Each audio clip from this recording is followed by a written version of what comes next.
Video کو like کر کے آگے شیئر ضرور کر دیں۔ کچھ گفتگو کرنے کی سعادت حاصل کریں گے۔ یہ بات اچھی طرح یاد رکھنے کی ہے کہ ہم اللہ کے بندے ہیں، اور بندے کے لیے سب سے بڑی چیز، حتیٰ کہ جنت سے بھی بڑی چیز، اپنے اللہ کی رضا ہے، اپنے اللہ کو راضی کرنا ہے، اللہ تبارک و تعالیٰ کی رضا حاصل کرنا، ایسے کام کرنا جس سے اللہ خوش و راضی ہو۔ یہ بندے کے لیے جنت سے بھی بڑی اور قیمتی نعمت ہے۔ اگر یہ بات سمجھ میں نہیں آتی تو ہم اس کو یوں سمجھ سکتے ہیں کہ سیدنا مولائے کائنات سید السادات سرکار علی کرم اللہ تعالی وجہ الکریم نے ایک مرتبہ فرمایا کہ اگر مجھے اللہ میرا یہ اختیار دے کہ میں جنت میں جاؤں یا 2 رکعت نماز پڑھوں، تو میں 2 رکعت نماز کو جنت پر ترجیح دوں گا، یعنی فوقیت دوں گا 2 رکعت نماز کو جنت پر۔ اور جو جواب آپ نے دیا تھا اس سے اظہار بندگی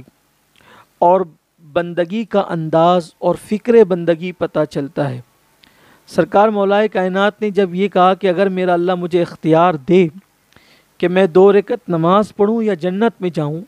تو میں جنت پر 2 رکعت نماز کو فوقیت دوں گا۔ وجہ کتنی خوبصورت بیان فرمایا وجہ یہ ہے کہ جنت میں میری خوشی ہے اور نماز میں میرے اللہ کی خوشی ہے، تو میں اپنی خوشی پر اپنے اللہ کی خوشی کو، اس کی رضا کو ترجیح دوں گا۔ تو ایک بندے کے لیے سب سے بہتر چیز اور سب سے خوبصورت چیز یہ ہے کہ بندہ اپنے اللہ کی رضا میں راضی رہے اور ایسے کام کرے، ہر وہ کام کر کے وہ گزر جائے، اور ہر وہ کام کرے کہ جس سے اللہ راضی ہو، اور بلکہ جو بھی کام کرے، یہ کہ جو بھی کام کرے وہ اللہ کو راضی کرنے کے لیے کرے۔ اور اصل میں عبادت وہی ہے جس سے اللہ راضی ہو۔ جو کام اللہ کو راضی کرنے کے لیے نہ کیا جائے اس کا عبادت سے دور دور تک کا کوئی تعلق نہیں ہے۔ حتیٰ کہ معاذ اللہ اگر کوئی بندہ نماز بھی اللہ کی رضا کے علاوہ کسی اور نیت سے پڑھے تو وہ اس کی عادت ہو سکتی ہے، وہ اس کی تجارت ہو سکتی ہے،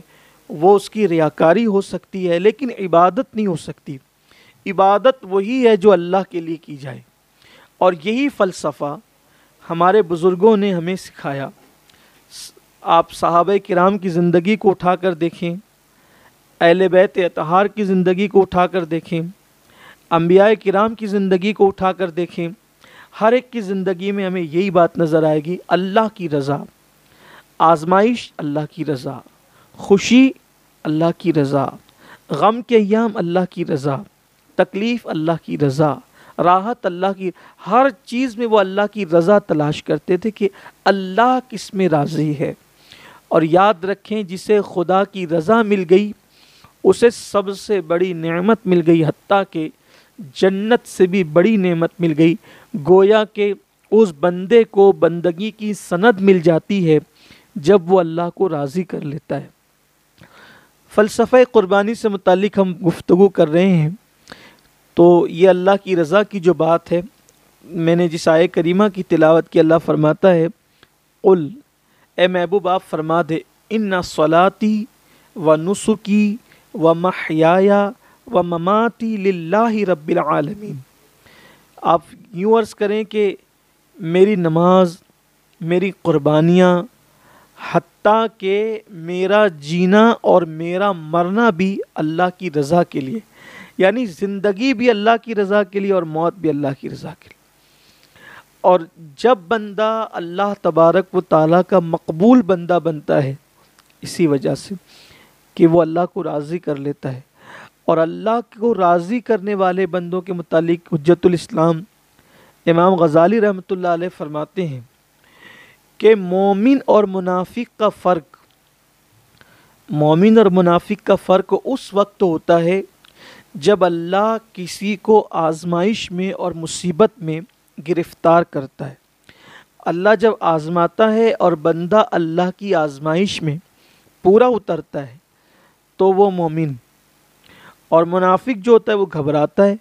اور صرف گھبراتا ہی نہیں ہے بلکہ منافق کی صفت یہ ہے وہ اللہ کی شکایت کرتا ہے، اللہ سے دور بھاگتا ہے، اللہ تبارک و تعالیٰ کو معاذ اللہ برا کہتا ہے، اور وہ جو ہے استقامت کا مظاہرہ نہیں کرتا بلکہ وہ بھاگ جاتا ہے وہاں سے۔ تو ایسے موقع پر مومن اور منافق کی پہچان ہوتی ہے، اور بندہ پھر سارے امتحانات دے کر بھی، ساری آزمائش میں مبتلا ہونے کے بعد بھی وہ یہ نہیں کہتا کہ میں نے بہت کچھ کر دکھایا اور میں کچھ ہوں نہیں، اور وہ صلہ بھی طلب نہیں کرتا بلکہ وہ یہ کہتا ہے کہ میرے لیے سب سے بڑا صلہ یہ ہے کہ میرا رب مجھ سے راضی رہے۔ بلکہ یہ عشق کا اصل مقام ہے کہ سب کچھ قربان کر کے بھی کوئی صلہ نہ مانگا جائے، بلکہ یہ کہ میرا یار مجھ سے راضی رہے، میرا رب مجھ سے راضی رہے۔ اس سلسلے میں ایک خوبصورت سا واقعہ یاد آتا ہے کہ سچوں کی پہچان آزمائش کے وقت ہوتی ہے، اور آزمائش میں بھی صرف یار کی رضا۔ کہتے ہیں کہ ایک دن لیلا نے حلوہ تیار کیا، اور حلوہ تیار کر کے اپنی کنیز سے کہا کہ باہر جاؤ اور میرا مجنو کھڑا ہے، یہ حلوہ اس کو دے دو۔ لیلا کی کنیز جب حلوہ لے کر گھر کے باہر نکلی تو حلوے کی خوشبو اور اس کی لذت کی خوشبو لوگوں کے مشام جاں کو جب معطر کرنے لگی تو وہاں بہت سارے لوگوں کی بھیڑ اکٹھی ہو گئی، اور سب لوگ للچائی ہوئی نظر سے حلوے کو دیکھنے لگے۔ کنیز نے کہا کہ یہ حلوہ تو میری لیلا نے بنایا ہے، میری مالکہ نے، اور اس کو دینا ہے صرف مجنو کو، مجنو کی در ہے۔ اور سب پکارنے لگے کہ انا المجنو انا المجنو، کہ میں مجنو ہوں میں مجنو ہوں، اور سب مجنو ہونے کا دعویٰ کرنے لگے۔ تو وہ لیلا کی کنیز تھی، وہ واپس اندر آئی، اور اندر آنے کے بعد اس نے کہی ارے لیلا، تو نے تو کہا تھا کہ تیرا ایک ہی مجنو ہے، وہ باہر کھڑا ہے اور اس کو یہ حلوہ دینا ہے، لیکن وہاں تو بہت سارے مجنو کھڑے ہیں۔ لیلا نے کہا مجنو کون ہے اس کا ابھی اندازہ ہوگا، یہ حلوے کا تھال رکھو اور ایک خالی تشت لو اور اس میں ایک چھری لو، اور یہ لے جا کر کے پھر باہر کہنا کہ لیلا نے مجنو کے جسم کے گوشت کا حصہ مانگا ہے۔ پھر دیکھو امتحان ہو جائے گا کہ مجنو کون ہے۔ لیلا کی کنیز نے حلوے کا تھال رکھا، تشت لیا، چھری لی، اور لے کر کے جب وہ باہر گئی تو چونکہ حلوے کی خوشبو سے لوگوں کے مشام جاں معطر تھے اور ہر ایک بندہ مجنو ہونے کا دعوے دار تھا، تو جب کنیز کو چھری اور خالی تشت لاتے ہوئے دیکھا تو پوچھا یہ کیا ہے؟ تو کہا کہ آپ سب لیلا کے عاشق ہیں۔ تو کہا ہاں ہم تو اس کے عاشق ہیں، مجنو تو ہم ہی ہیں۔ اور تو پھر کہا کہ جو مجنو ہے لیلا نے اس سے اس کے جسم کے گوشت کا ٹکڑا مانگا ہے۔ سارے بھاگ گئے، جو اصل مجنو تھا وہ کھڑا رہا اور اس نے چھری لی اور گوشت کا حصہ کاٹا اور کاٹ کر تشت میں رکھا، اور جب کنیز ہٹنے لگی تو کہا رکو، پھر دوسرا ٹکڑا کاٹا وہ بھی رکھا، تیسرا کاٹا وہ بھی رکھا، پورا تھال بھر دیا اور چھری رکھ کر ایک سرد آہ کھینچی، اور اس کے بعد کہنے لگا کہ لیلا نے گوشت کے ٹکڑے کی بات کی تھی لیکن یہ نہیں کہا تھا کہ اس کو ٹکڑا کہاں کا چاہیے،